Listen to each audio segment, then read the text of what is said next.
Hi, everybody. I'm Chef James Clary, and you're listening to the Restaurant Nightmares Podcast, the only podcast in the universe that gives you the true and terrifying tales of what goes on behind the scenes in our nation's restaurants. So throw your coat on the chair, grab a seat, but strap yourself in, because you're about to experience Restaurant Nightmares.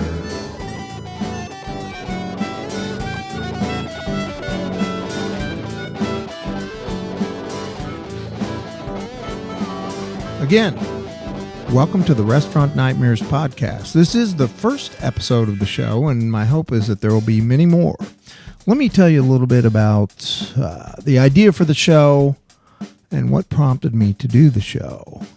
First, I need to tell you, I'm a 42-year veteran of the restaurant business. I started in 1974 washing dishes while I was it was between my sophomore and junior years in high school. I got a job at a restaurant, washed dishes, and about 2 weeks after I got the job, I got moved up to cook. And I cooked throughout high school. I went to college, which is what at the time we were told we were supposed to do, right? I got a job in a bar. What better place to work while you're in college? After I got out of college, got married, got into management, managed two fine dining restaurants, and in '89 I opened my own restaurant, my namesake, Clary's. It was a great place. Had it for about 17 years, and I sold it in '06. And if my math is wrong, take me to the woodshed. But sold Clary's in '06, and in the meantime I had two other restaurants. I got out of one and closed one. It's kind of a financial disaster, the last one, but the reality is, in the 42 years or so that I've been in the business, I've experienced pretty much everything. I've seen a lot of bad things, good things, funny things, sad things. And what's going to be cool about the show is this is not about me and my experiences, although from time to time I will share them. This is the show that's going to focus on the most horrific experiences that professionals in the business have ever had. And I'm talking about, we're gonna go over bad injuries. We're gonna go over crazy scenes with customers. We're gonna go over things we've seen in food, things that crawl out of the wall. We're gonna get down and dirty.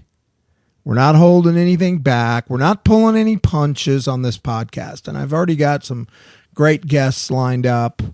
I'm going to be doing most of the show with interviews from friends that I have in the business, other professionals, and I'm going to reach out to some people that I don't know and perhaps some names that you might recognize from, say, the Food Channel, so on and so forth. We'll get some chefs and restaurateurs of note on the show to recount some of their most horrific experiences. And you know, I'll give you an example. I'm going to give you a little example of the type of thing we're going to talk about. I was managing a pizza place.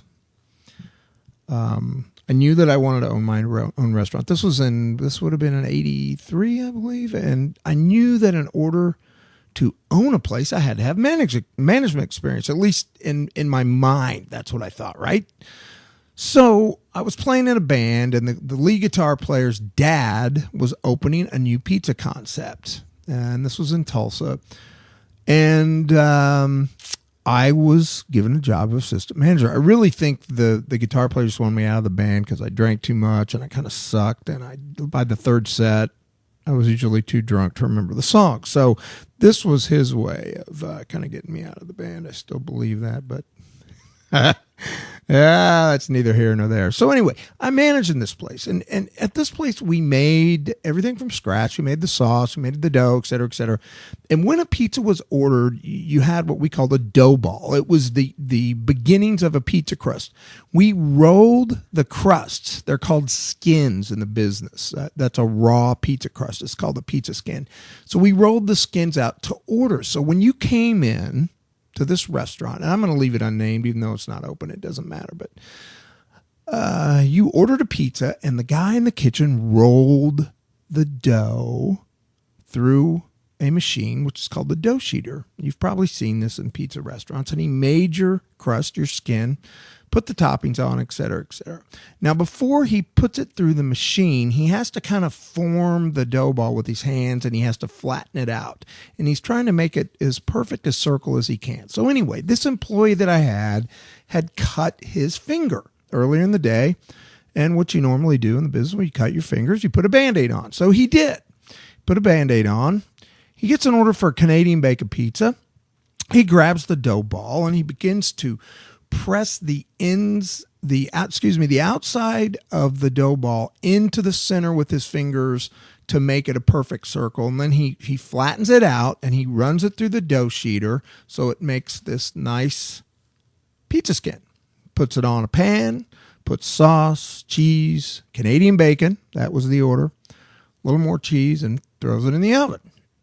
So we cook the pizza. We cut it, put it on the serving pizza tray, call the customer's name. Customer picks it up, goes and eats it. About 5 minutes after this guy started eating, the customer was kind of an older gentleman. He came up to the counter, and he said something to the waitress working the cash register, and she came back to me. I was the manager on duty. She said, "Hey, I think you need to talk to this customer." I go, "Well, what's the problem?" She goes, "I don't know. He's complaining about his pizza." So I go out there, and the man's holding something in his hand, and I said, "Well, yes, sir. Can I help you?" He goes, "Young man, you've got the worst Canadian bacon in the world. I've been chewing on this piece of Canadian bacon for 10 minutes, and it's tough as boot leather."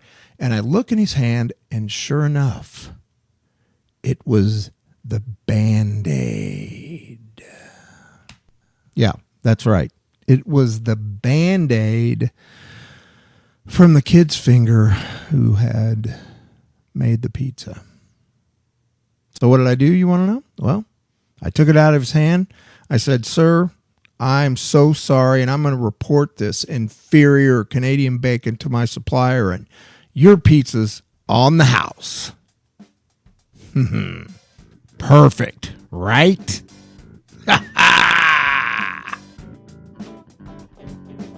You've been listening to the Restaurant Nightmares podcast with Chef James Clary. Check us out on the web at restaurantnightmares.net. There you'll find links to articles, show notes, and much, much more. You can subscribe to the podcast on iTunes, and if you like the show, please give us a review. That'd be a great help. I'd really appreciate it. Thanks for listening. We'll catch you next week. Ciao.